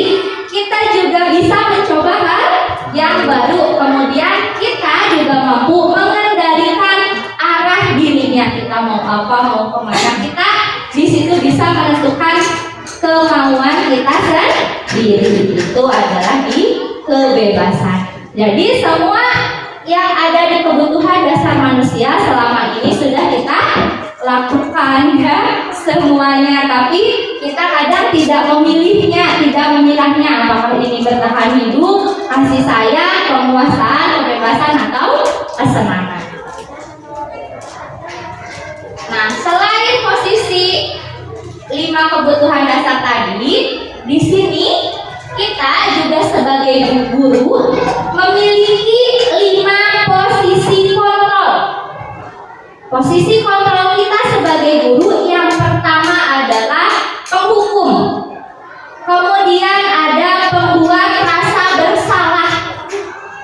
Ada sebagai teman. Ada juga sebagai pemantau, dan yang terakhir adalah sebagai manajer. Sebagai penghukum. Penghukum bisa menggunakan hukuman berupa fisik maupun verbal, menekan murid pada suatu aturan dengan kata-kata, itu sebagai penghukum. Kemudian sebagai pemberi rasa bersalah, pada posisi ini anak-anak di dalam hatinya akan muncul rasa bersalah karena mendengar kata-kata yang kita ucapkan, meskipun kata-kata tersebut kita katakan dengan nada yang lembut, itu akan tetap memberikan rasa bersalah terhadap anak. Nah, posisi kita yang ketiga adalah sebagai teman. Pada posisi teman ini, guru bisa saja menjadi positif atau negatif. Positifnya berupa hubungan baik terjalin antara murid dan guru, lebih dekat kita dengan murid, itu positifnya. Namun hal negatifnya, di saat guru tersebut tidak membantu, maka murid akan merasa kecewa, sehingga akan menimbulkan ketergantungan pada guru tersebut. Nah, kemudian posisi yang keempat adalah sebagai pemantau. Memantau berarti mengawasi. Pada posisi pemantau sangat mengandalkan perhitungan, catatan, data yang akan digunakan. Kemudian pada posisi ini akan memisahkan hubungan pribadi dan murid. Yang terakhir, manajer. Tugas seorang manajer bukan untuk mengatur perilaku orang, tetapi kita harus membimbing murid untuk dapat mengatur dirinya sendiri. Seorang manajer bukannya memisahkan murid dari kelompoknya, tapi harus bisa mengembalikan murid tersebut ke kelompoknya dengan lebih baik dan kuat. Murid diajak untuk menganalisis kebutuhan dirinya maupun kebutuhan orang lain. Nah, di sini penekanan bukan pada kemampuan untuk membuat konsekuensi, namun dapat berkolaborasi dengan murid dan bagaimana memperbaiki kesalahan yang sudah dilakukan. Nah, selama ini kira-kira kita sudah menerapkan posisi kita sebagai apa? Penghukum? Pemberi rasa bersalah? Iya, mungkin ya. Kemudian teman? Iya. Pemantau? juga iya, manajer juga iya. Ternyata dari kelima posisi ini menurut Bapak Ibu yang lebih baik yang mana kita lakukan? Sebagai penghukumkah? Sebagai pemberi rasa bersalahkah? Sebagai teman? Atau sebagai pemantau dan manajer? Sebagai apa kata Bu? Manajer. Sebagai manajer. Ada yang berpendapat lain? Oh, sebagai teman dan manajer. Ada lagi? Ternyata posisi yang ideal kita lakukan adalah sebagai seorang manajer. Nah, ketika kita memposisikan diri kita sebagai seorang manajer, maka kita akan berhasil membentuk identitas sukses pada anak dengan kontrol dari dalam dirinya sendiri. Kemudian kalau sebagai teman dan pemantau itu juga bisa memberikan identitas berhasil pada anak, namun tetap ada kontrol dari luar, bukan dari dalam diri anak itu sendiri. Kemudian untuk penghukum dan pembuat rasa bersalah itu akan memberikan identitas gagal terhadap anak, ya. Jadi kita dengan pendidikan paradigma baru ini, terutama kita sekarang di kurikulum merdeka ya, kita harus bisa memberikan dan berhasil memberikan identitas sukses bagi anak dengan kontrol diri mereka sendiri. Maka kita harus memposisikan diri kita sebagai seorang manajer. Bagaimana caranya? Nah, guru bisa mengajukan pertanyaan-pertanyaan. Kemudian kita juga bisa berkata, apa yang kita yakini? Apa yang bisa kau kerjakan untuk memperbaiki masalah ini? Kemudian hasilnya, kalau kita sudah melakukan itu tentu akan menguatkan pribadi murid. Nah, kaitannya dengan dunia berkualitas, maka murid akan meletakkan dirinya sebagai individu yang positif dalam dunia berkualitas. Nah, murid juga akan berkata seperti ini, bagaimana caranya saya bisa memperbaiki keadaan? Itu ketika kita sudah bisa memposisikan diri kita sebagai manajer, maka akan ada dampak pada murid, yaitu mereka bisa mengevaluasi diri bagaimana cara memperbaiki dirinya sendiri. Itu untuk posisi kontrol kita sebagai manajer, sehingga bisa memberikan identitas sukses kepada anak dengan kontrol yang tumbuh dari dalam dirinya sendiri. Nah, berarti mulai sekarang kita harus bisa berusaha untuk merubah posisi kontrol kita dari yang biasanya sebagai penghukum atau pembuat rasa bersalah, kemudian sebagai teman atau pemantau, kita beralih ke posisi kita sebagai seorang manajer. Nah, di sini ada contoh penerapan 5 posisi kontrol guru. Kasusnya yang saya ambil adalah murid tidak memakai dasi dan topi saat upacara bendera hari Senin. Kalau posisi kita sebagai penghukum, kita akan menyuruh murid misalkan hormat bendera selama 1 jam. Itu tentu akan menyebabkan identitas gagal, anak akan tumbuh rasa takut. Kemudian, ketika posisi kita sebagai pembuat rasa bersalah, kita memang berkatanya lembut. Berapa kali ibu harus memberitahu kamu? Kamu selalu saja mengecewakan bapak atau ibu guru. Itu contoh perilaku atau contoh kata-kata kita yang akan memberikan rasa bersalah pada anak, sehingga identitas mereka akan menjadi gagal. Nah, ketika sebagai teman, kita akan mengatakan seperti ini, ayo dong ikut aturan sekolah, tolong bantu bapak ibu ya, untuk kali ini tidak apa-apa, lain kali tidak boleh sampai berbuat seperti ini lagi. Oke? Kita sambil tersenyum. Itu kalau posisi kita sebagai teman. Kemudian sebagai pemantau. Nah, di sini tadi sudah dikatakan bahwa sebagai pemantau itu menggunakan data. Maka kita bisa mengatakan kamu sudah melanggar peraturan sekolah. Kamu tahu konsekuensinya? Nah, karena sudah ada di peraturan sekolah, sudah tercantum. Nah, berbeda dengan kalau posisi kita sebagai manajer. Sebagai manajer kita bisa mengatakan, apakah kamu tahu kesalahanmu? Nah, ketika kita berkata seperti itu, tentu anak akan berpikir, mereka mencari tahu sendiri apa kesalahan mereka yang mereka lakukan. Apakah sesuai dengan keyakinan kelas atau sekolah kita? Misalkan. Kemudian, bagaimana kamu memperbaiki kesalahan ini? Nah, di sini akan menuntut anak mengevaluasi dirinya, menumbuhkan pengetahuan bersalah dan tidaknya dari dalam diri mereka sendiri. Nah, sekarang posisi kontrol apakah aku? Kira-kira kalau berkata, ibu sangat kecewa sekali dengan kamu. Posisi kontrol apa itu?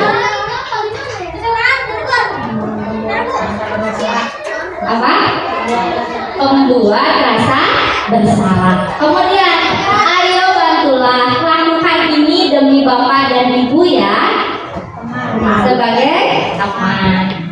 Dan terakhir, apa rencanamu untuk menyelesaikan masalah ini? Sebagai manajer ya.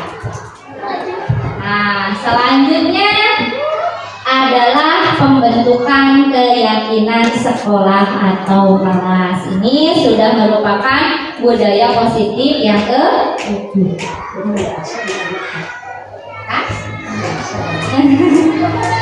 Keyakinan kelas bersifat lebih abstrak daripada peraturan yang lebih rinci dan konkret. Keyakinan kelas berupa pernyataan-pernyataan universal. Pernyataan keyakinan kelas senantiasa dibuat dalam bentuk positif. Keyakinan kelas hendaknya tidak terlalu banyak sehingga mudah diingat dan dipahami oleh semua warga kelas. Keyakinan kelas sebaiknya sesuatu yang dapat diterapkan di lingkungan. Kemudian semua warga kelas hendaknya ikut berkontribusi dalam pembuatan keyakinan kelas lewat kegiatan curah pendapat. Nah, kita juga bersedia meninjau kembali keyakinan kelas dari waktu ke waktu. Ketika kita membuat keyakinan kelas, kita bisa menerapkan dengan tabel tampak seperti dan tidak tampak seperti ini. Ini di sikap tampak sepertinya ada menghargai, menyimak teman dan guru ketika sedang belajar, kemudian memiliki empati, menyimpan kembali barang pada tempatnya, menolong. Ini adalah tampak seperti nilai-nilai kebajikannya yang sudah tampak pada anak. Kemudian ada tidak tampak seperti, misalkan cuek, mendengarkan dengan baik, tidak peduli, menyimpan di mana saja semaunya mereka, dan tidak suka berbagi. Kita dapat memilahnya melalui tabel tampak seperti dan tidak tampak seperti. Selain itu, bisa juga kalau kita misalkan mengambilnya percaya dan menghormati orang lain dalam barang miliknya dan barang miliknya. Nah, tampak sepertinya ada membudayakan 5S, meminta izin dan mengembalikan kembali jika menggunakan barang orang lain, menghormati perbedaan pendapat, mengungkapkan rasa terima kasih, meminta maaf jika melakukan kesalahan. Tidak tampak sepertinya kasar atau tidak sopan, kemudian mengambil sembarangan barang orang lain tanpa permisi, bersikap individualis, tidak mudah mengungkapkan rasa terima kasih dan enggan mengakui kesalahan. Nah, ini perilaku-perilaku ini merujuk tadi ke nilai-nilai kebajikan yang sudah kita bahas di depan ya. Nah, selain melalui tabel tampak seperti dan tidak tampak seperti, ketika melakukan pembuatan keyakinan kelas, kita juga harus menerapkan tabel Y. tabelnya ini ada terdengar, terlihat, dan berperilaku. Di terdengar misalkan anak mengucapkan salam, Assalamualaikum, maaf boleh meminjam barangmu, maaf bisa saya minta tolong, ada yang bisa saya bantu, terima kasih, permisi. Ini diterdengar. Berarti kalau tadi diterapkan di tabel tampak seperti dan bukan tampak seperti, ini adalah perilaku yang tampak seperti. Nah, diterlihat mengucapkan salam, tersenyum tulus, antusias, kemudian menghargai dan fokus memperhatikan.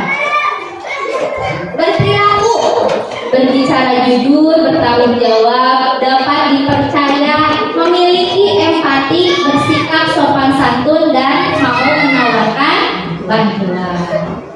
Nah, ketika kita sudah menerapkan keyakinan kelas, menggunakan tabel tampak seperti dan tidak tampak seperti, kemudian menggunakan tabel Y, maka kita juga harus bisa memilah kegiatan tugas saya dan tugas kamu. Kita bisa merumuskannya bersama dengan anak. Kita sepakati di depan, di sini misalkan saya menuliskan tugas guru, menyajikan pembelajaran, menuntun pengembangan potensi atau bakat minat murid, menilai tugas murid, menjalankan keyakinan kelas, bersikap adil terhadap semua murid, memberi suri tauladan yang baik. Ini adalah tugas seorang guru. Nah, bagaimana dengan tugas muridnya?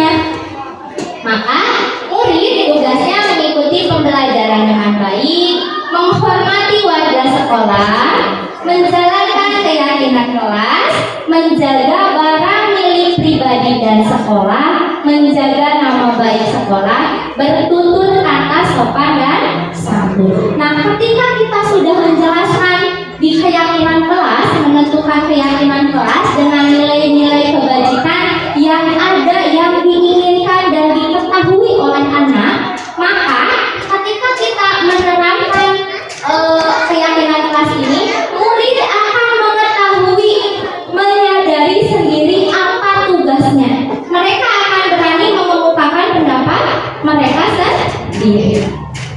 Nah, ini ada beberapa dokumentasi ketika saya di kelas saya melakukan pembentukan keyakinan kelas. Nah, sebetulnya saya pun baru mengetahui pembentukan keyakinan kelas, tata caranya ketika saya mengikuti pelatihan guru pembantu.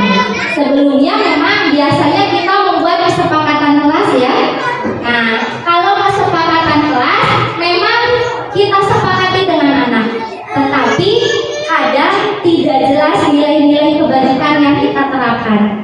Ya, anak hanya memilah perbuatan mereka saja, tidak mengetahui nilai-nilai kebajikannya. Jadi kadang tidak ada dorongan dari dalam diri anak untuk melakukan kesepakatan kelas tersebut. Kadang masih ada rasa terpaksa di anak. Nah, berbeda dengan keyakinan kelas, karena di keyakinan kelas ini menuntut anak untuk mengevaluasi diri mereka sendiri, menumbuhkan keinginan mereka. Itu ya. Nah, yang terakhir di disiplin positif ini adalah segitiga restitusi. Jadi di depan sudah ada restitusi. Di sini adalah di segitiga restitusi. Apa itu segitiga restitusi?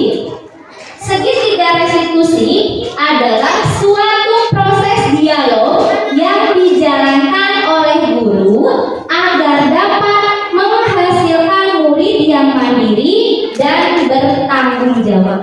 Jadi kita melakukan dialog, interaksi dengan anak, ya, berdialog dengan anak. Tahapan dalam segitiga restitusi ini, yang pertama adalah menstabilkan identitas atau stabilize the identity. Kemudian yang kedua adalah validasi tindakan yang salah. Yang ketiga adalah menanyakan keyakinan yang mereka yakini. Teori kontrol yang kita terapkan di menstabilkan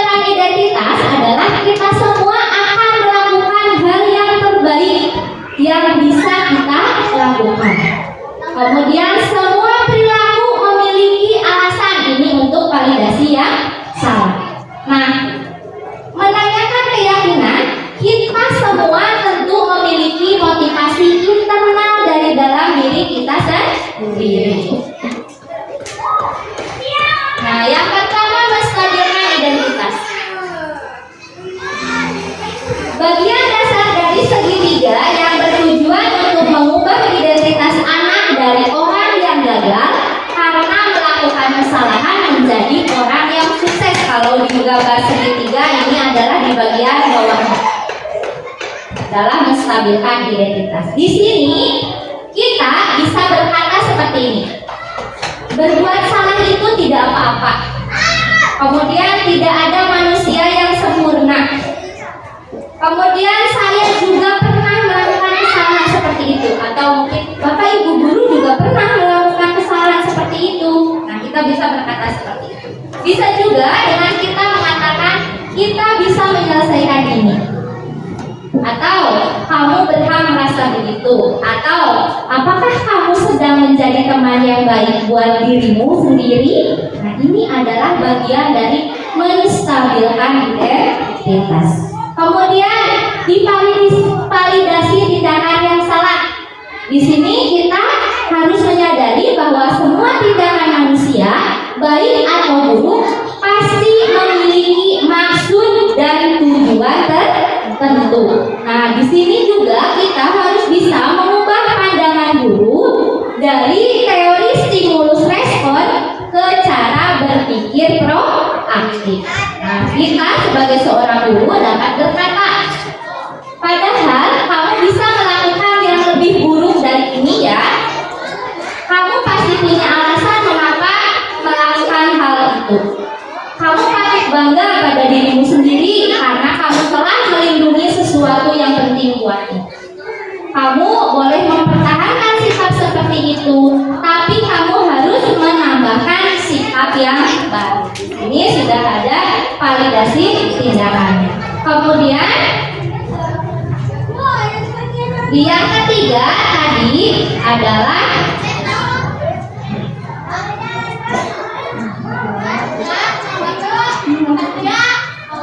sebentar. Nah, yang ketiga adalah menanyakan keyakinan. Di menanyakan keyakinan ini, kita menstimulus anak untuk mencari, menggali, mengevaluasi dan merefleksi diri mereka sendiri untuk menemukan kesalahan-kesalahan apa yang mereka lakukan sendiri. Nah, ketika kita ada di posisi menanyakan keyakinan, kita sebagai seorang guru dapat berkata seperti ini: apakah perilaku yang kamu lakukan sudah sesuai dengan keyakinan kelasmu? Nah, misalkan seperti itu. Itu adalah untuk validasi, untuk menanyakan keyakinan. Nah, saya di kelas 5 kebetulan dalam kegiatan guru penggerak ini sudah melakukan tahapan segitiga restitusi di ketika kami sampai di demonstrasi kontekstual dalam LMS. Nah, di kasus pertama yang saya ambil saat itu adalah Fatimah datang terlambat ke sekolah karena dia semalam tidur larut malam sehingga bangunnya kesiangan.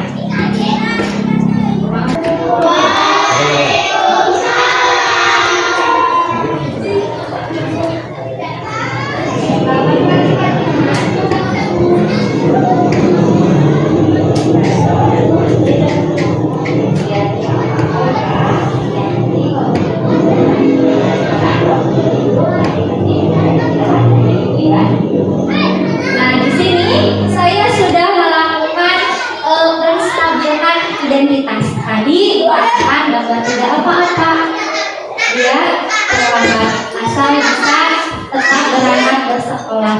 Tetapi nanti kita akan berdialog di waktu istirahat. Nah, kemudian di video yang kedua, ketika sudah memvalidasi tindakan yang salah dan menanyakan keyakinan kelas.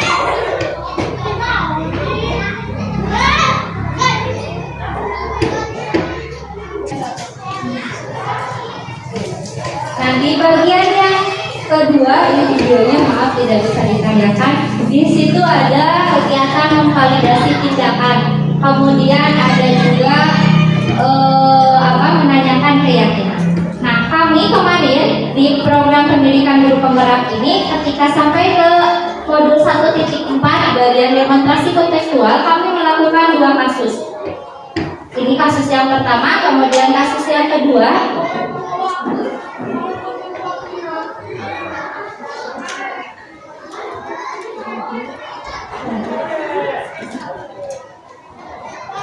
Di kasus yang kedua, waktu itu Rehan dan Kania bertengkar.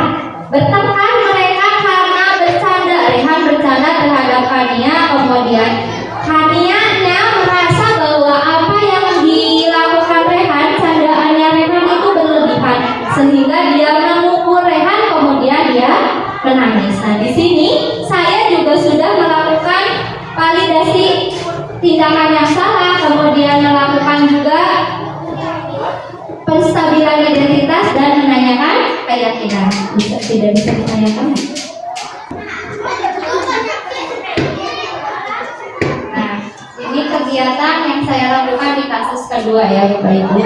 Tapi videonya tidak dapat ditayangkan. Nah, di sini saya mengajak Rehan dan Kania berdialog, tentu saja untuk menstabilkan identitas terlebih dahulu, kemudian melakukan validasi tindakan yang mereka lakukan, dan yang terakhir menanyakan keyakinan. Nah, itu penerapan disiplin positif yang sudah saya lakukan di kelas 5 selama saya mengikuti program pendidikan guru penggerak ini. Nah, selanjutnya penjelasan saya cukupkan sampai di sini. Kemudian kalau ada pertanyaan silakan saya beri kesempatan untuk bertanya.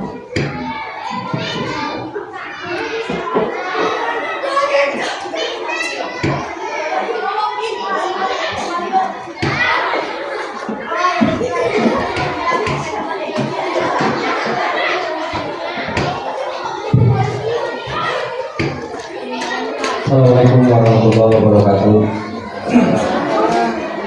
Dari apa yang telah dipaparkan oleh berita, ada satu pertanyaan dari saya, yaitu apakah dengan menerapkan disiplin positif dapat memberikan efek jerah bagi anak yang bersalah? Terima kasih. Itu langsung saya jawab ya Bapak Ibu. Terima kasih Pak Habib untuk pertanyaannya. Nah, tentu untuk memberikan efek jerah terhadap murid tidak semudah kita membalikan telapak kanan ya Bapak Ibu. Nah, namun dengan budaya positif ini akan memberikan stimulus terhadap karakter murid yang berdimensi profil pelajar Pancasila. Mohon maaf ya Pak Habib, saya sambil duduk ya.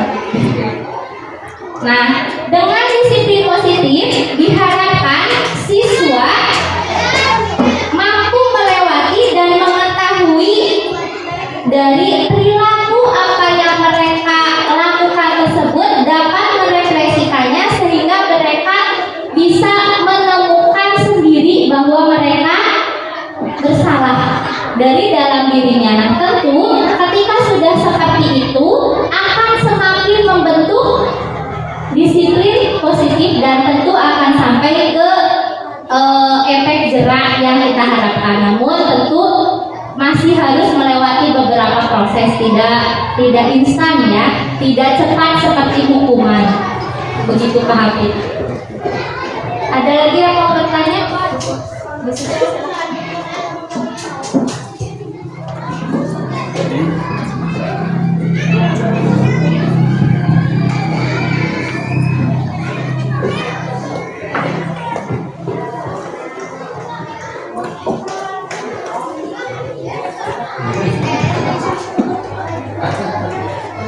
Bu Rika ya, tadi saya sudah mendengarkan penjelasan tentang budaya positif bab keyakinan kelas ya. Sangat menarik karena menurut saya keyakinan kelas khususnya buat saya belum pernah dilaksanakan, nggak tahu di kelas lain ya, sehingga saya menimbulkan pertanyaan, apakah keyakinan kelas itu sama dengan peraturan kelas? Itu akan saya tanya, soalnya saya masih belum jelas masalah itu. Terima kasih. Terima kasih Bu Susi pertanyaannya. Nah, keyakinan kelas dan peraturan kelas tadi sepintas hampir sama dengan keyakinan kelas dan kesepakatan kelas ya Bapak Ibu. Nah, tentu saja keyakinan kelas dan peraturan kelas itu berbeda. Kenapa berbeda? Karena biasanya peraturan kelas itu diterapkan untuk jangka waktu yang panjang. Ya, jangka waktu panjang, tidak bisa berubah sembarangan karena itu sudah merupakan suatu aturan bersifat mengikat ya Bapak Ibu. Nah, tapi kalau keyakinan kelas, ketika kita sudah menerapkan keyakinan kelas, saat kita merasa bahwa nilai kebajikan yang ada dalam keyakinan kelas tersebut sudah tidak sesuai dengan keadaan kelas kita, maka kita bisa melakukan penyesuaian. Ya, sehingga murid akan merasa lebih mudah, lebih nyaman ketika berada di dalam kelas. Seperti itu khususnya. Selanjutnya ada lagi yang mau bertanya? Silakan.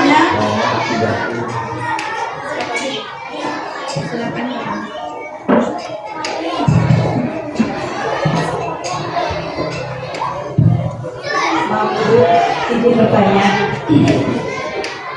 Tadi saya menyimak tentang yang pertama hukuman, konsekuensi dan restitusi. Di sana dikatakan bahwa hukuman itu akan membuat identitas anak beda. Sebelumnya ketika awal-awal mengajar, saya guru yang kalau anak ada sesuatu kesalahan memberikan hukuman. Nah, katanya sekarang tidak boleh. Yang jadi pertanyaannya, bagaimana cara mendisiplinkan anak tanpa hukuman? Di awal dijelaskan dengan cara dilatih. Yang saya tanyakan implementasinya, pelaksanaannya itu kan tadi teori. Nah, yang saya tanyakan, coba implementasi secara realnya di sekolah itu bagaimana sikap seorang guru dalam mendisiplinkan anak. Terima kasih. Terima kasih Bu Rini. Nah, tentu kita sebetulnya bisa mendisiplinkan anak tanpa hukuman. Tadi dikatakan kata Bu Rini dengan teori. Nah, kita sebetulnya bisa melakukan pendisiplinan terhadap anak bukan dengan hukuman tapi dengan pembiasaan. Ya, dengan pembiasaan. Namun tentunya hal ini tidak akan serta-merta membuat anak menjadi disiplin sepenuhnya. Nah, cara mendisiplinkan anak tanpa hukuman bisa juga kita lakukan sebagai seorang guru, tentu saja dengan memberikan contoh, memberikan suri teladan. Seperti misalkan pagi-pagi, alhamdulillah ya, tadi kata Bapak pengawas di SD kita ini sudah tertib. Nah, anak tentu akan mencontoh gurunya. Kita pagi-pagi sudah datang ke sekolah 15 menit sebelum jam pembelajaran dimulai, bahkan kita sudah bisa menyambut murid. Nah, tentu anak juga akan terbiasa karena melihat Bapak Ibu gurunya juga sudah kasih. Mereka akan tumbuh dalam diri mereka keinginan untuk berangkat ke sekolah lebih gasih. Ya. Atau kita juga bisa menumbuhkan stimulus, merangsang anak supaya mereka mau menerapkan kedisiplinan. Atau dengan banyak spanduk misalkan, atau tulisan poster-poster seperti membuang sampah pada tempatnya di setiap tempat. Nah, kan lama-kelamaan ketika menemukan bacaan itu lagi, lama-kelamaan anak juga akan tumbuh dalam diri membuang sampah pada tempatnya. Mungkin seperti itu. Atau kita juga bisa memberikan kesempatan kepada anak untuk mengevaluasi anak. Anak itu mengevaluasi dirinya sendiri. Tadi dengan posisi kontrol kita sebagai manajer menanyakan keyakinan, kira-kira apa yang mereka lakukan itu sudah sesuai atau tidak? Bisakah mereka memperbaiki kesalahan, berdialog seperti itu? Mungkin seperti itu berinya. Ya, sama-sama berinya. Ada lagi yang mau bertanya?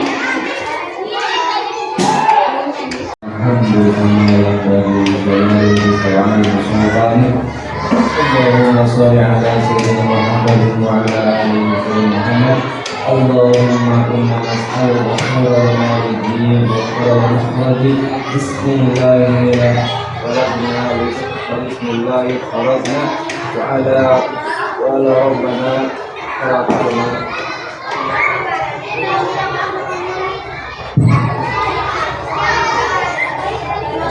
ربنا واغفر لنا ذنوبنا ووفقنا في دارنا هذا. اللهم بارك لنا في آزاتنا وبارك لنا في معيشتنا وبارك لنا في بيوتنا وبارك لنا في أمور أمنا وبارك لنا في أمورنا. اللهم سلمنا وسلم ديننا وسلم أجسادنا وسلم أموالنا من بلاء الدنيا وعذاب الآخرة. ربنا أدخلنا مدخل صدق وأخرجنا مخرج صدق واجعلنا من الذين سلطانا نصيرا. وصلى الله على سيدنا محمد وعلى آله وصحبه وسلم. سبحان ربك رب العزة عما يصفون وسلام على المرسلين والحمد لله رب العالمين. ببارك لكم على الفاتحة. أعوذ بالله من الشيطان الرجيم. الحمد لله رب العالمين. إياك نعبد وإياك نستعين.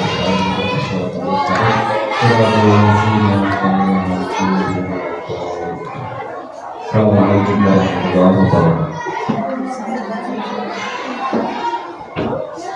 Hadirin yang kami hormati, demikianlah seluruh rangkaian acara telah selesai. Marilah kita tutup dengan mengucapkan doa bersama-sama. Alhamdulillah. Wassalamualaikum warahmatullahi wabarakatuh.